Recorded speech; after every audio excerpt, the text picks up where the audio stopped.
आज का जो क्वेश्चन है वो क्वेश्चन 11th 12th के लिए भी है और 11th के लिए भी है और 10th के लिए भी है।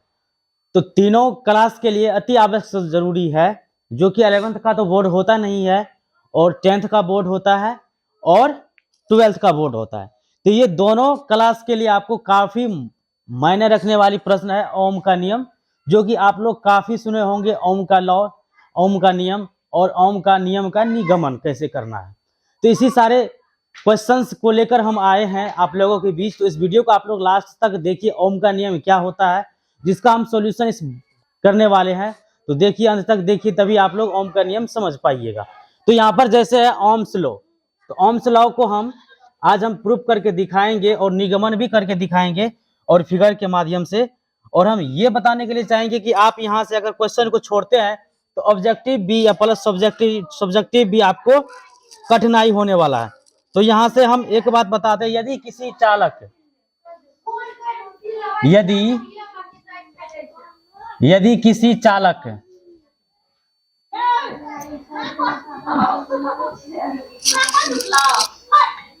चालक की भौतिक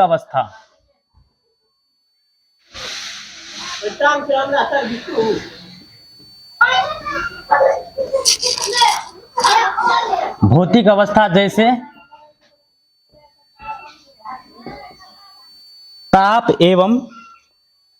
ताप या कोमा यांत्रिक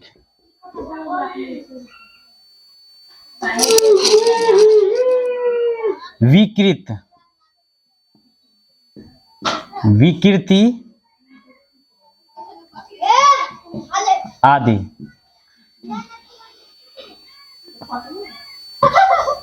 में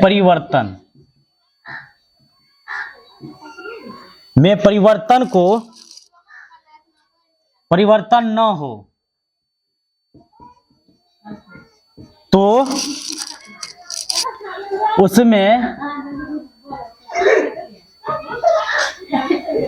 बहने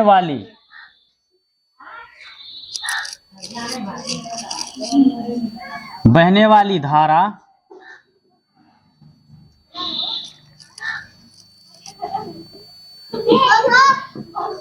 चालक के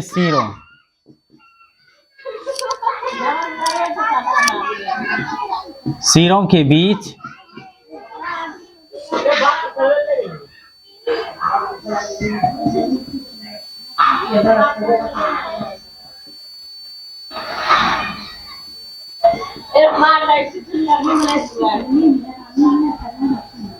लगाए गए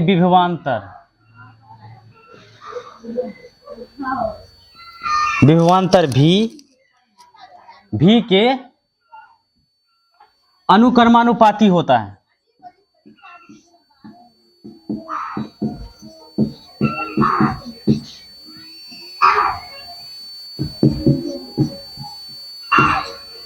देखिए, यहां से आपको एक जो इसका मेन रूल है, आप अगर इतना बात को लिखते हैं तो क्वेश्चंस का इतना आंसर आप लिखते हैं तो देखिए, यदि किसी चालक के भौतिक अवस्था जैसे ताप, यांत्रिक विकृति आदि में परिवर्तन न हो तो उसमें बहने वाली धारा चालक के सिरों के बीच लगाए गए विभवांतर भी के अनुक्रमानुपाती होता है। तो भी का अनुक्रमानुपाती क्या होता है? आई होता है।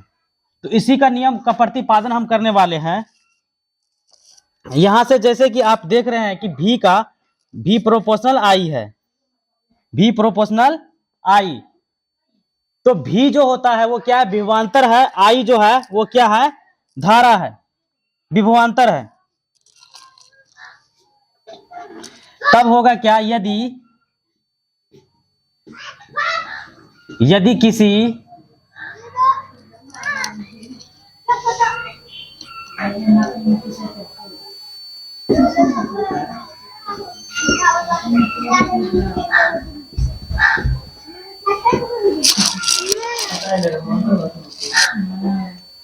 किसी चालक के सिरों के बीच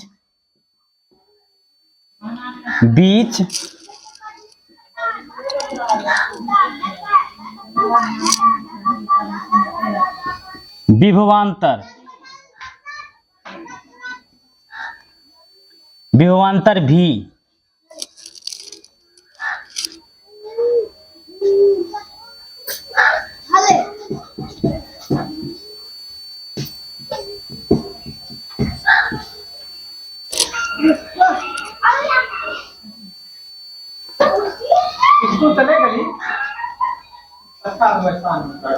लगने पर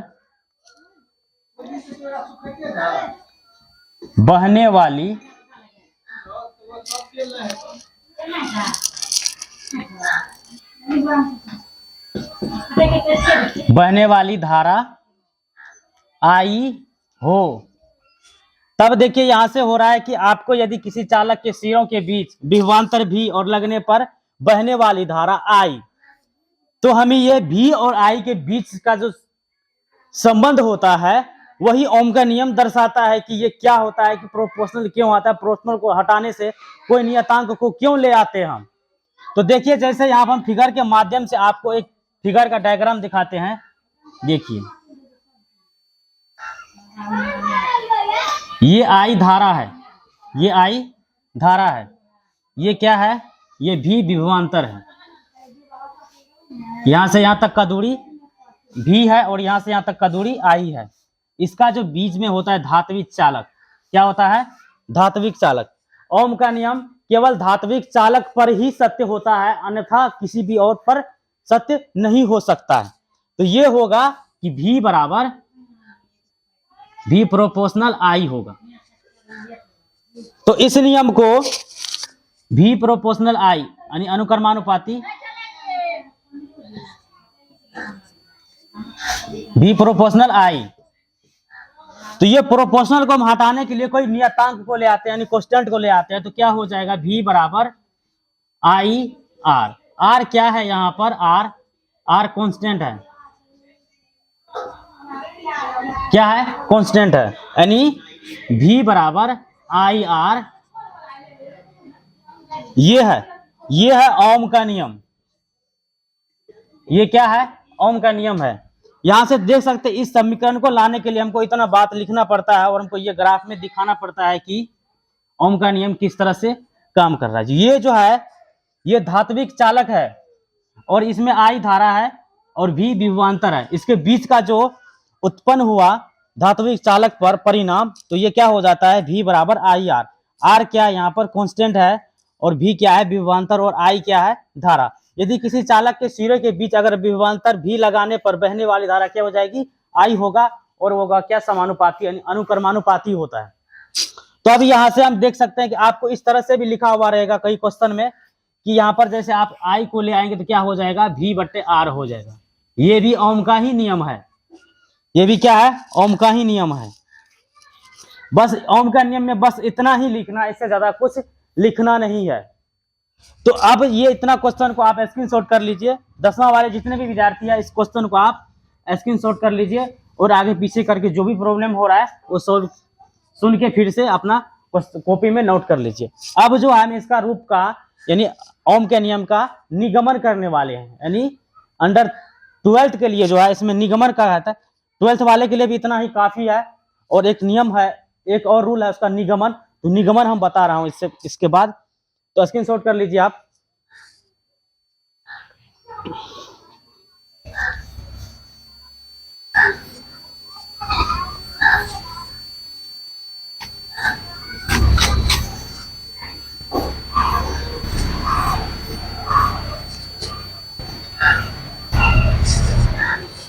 यहां पर इसमें देखिए क्वेश्चन में ही हम चेंज कर देते हैं कुछ, निगमन निगमन कर रहे हैं, यानी इसका फॉर्मूला किस तरह से ये होता है उसी को हम निगमन करने वाले हैं। देखिए सबसे पहले तो हमको यहाँ पर कुछ डायग्राम हम दिखाते हैं और डायग्राम को सॉल्व करके दिखाते हैं आपको डायग्राम किस तरह से होता है। तो डायग्राम आप एक अनुप्रस्थ काट लीजिएगा।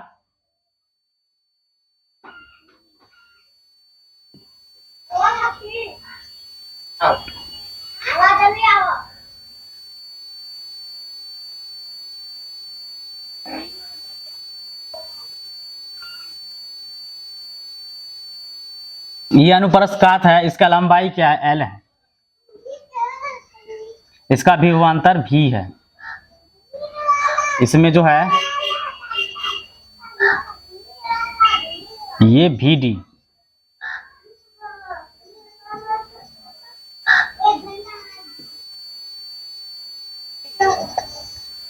यहां से एक आई धारा को हम प्रवाह कर रहे हैं, और ये है ए, इसका नाम अनुप्रस्थ काट हुआ। अब यहां से हम एक सेल को कनेक्ट कर देते हैं इससे,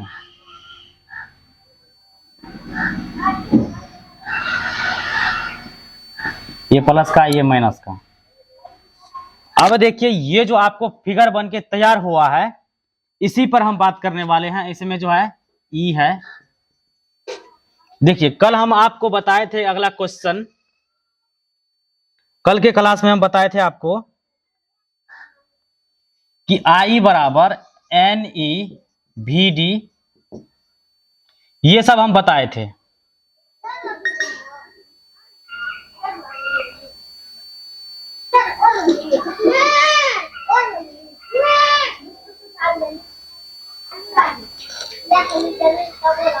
कल हम बताए थे कि एन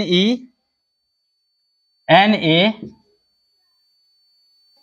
भी और डी और ई, कल ये हम बताए थे आपको। ये समीकरण एक मान लीजिए, यानी इसका जो आप यहां पर लैंग्वेज लिखिएगा तो ये क्या है, विद्युत धारा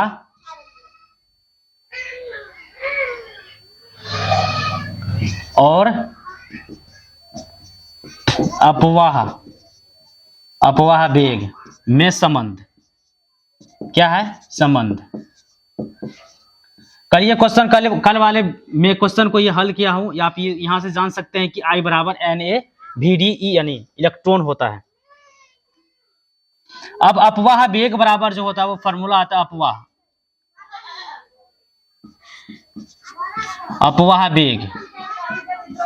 अपवाह वेग को हम भी डी से सूचित करते हैं, और इसका फॉर्मूला जो होता है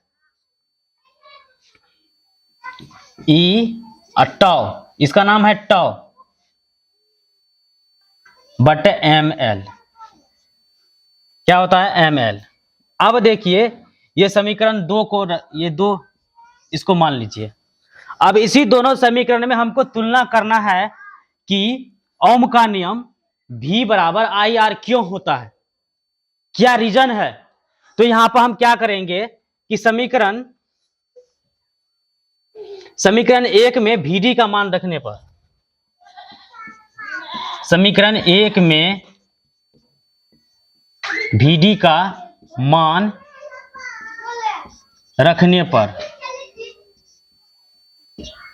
यहां से हम इसमें मान रखेंगे, समीकरण VD का इसमें मान रखेंगे, तो क्या हो जाएगा, आई बराबर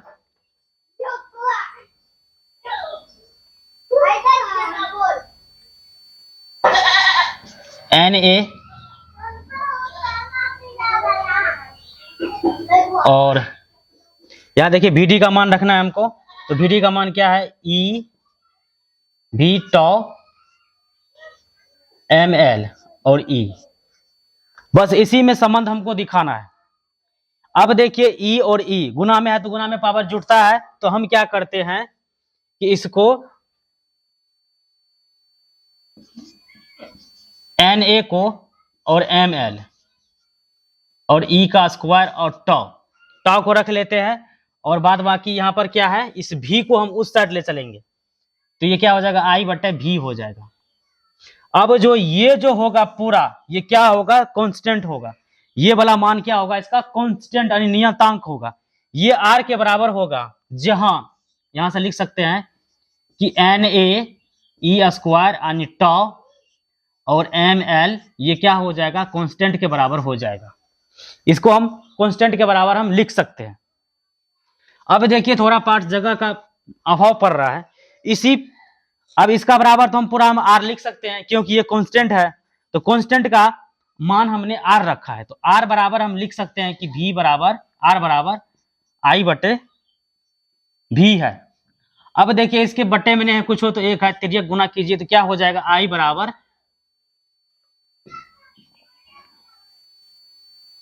आर भी और जैसे आर को यहां पर लाइएगा तो क्या होगा, V बराबर आर बराबर V बटा आई। तो इसी नियम को हमने खोज करने सूत्र को लाने के लिए हम इसका इतना इस्तेमाल किए। अब देखिए इसके बराबर आप ये भी लिख सकते हैं कि आई V प्रोपोर्शनल आई, या बस इतना ही है, बस इतना नियम का आप उल्लेख करते हैं तो आपको 5 मार्क अवश्य मिलेगा। और ये जो है धात्विक चालक के लिए ही ये सत्य होता है। तो मिलते हैं नेक्स्ट वीडियो में। जय हिंद, जय भारत। इसी तरह से आप लोग मेहनत कीजिए।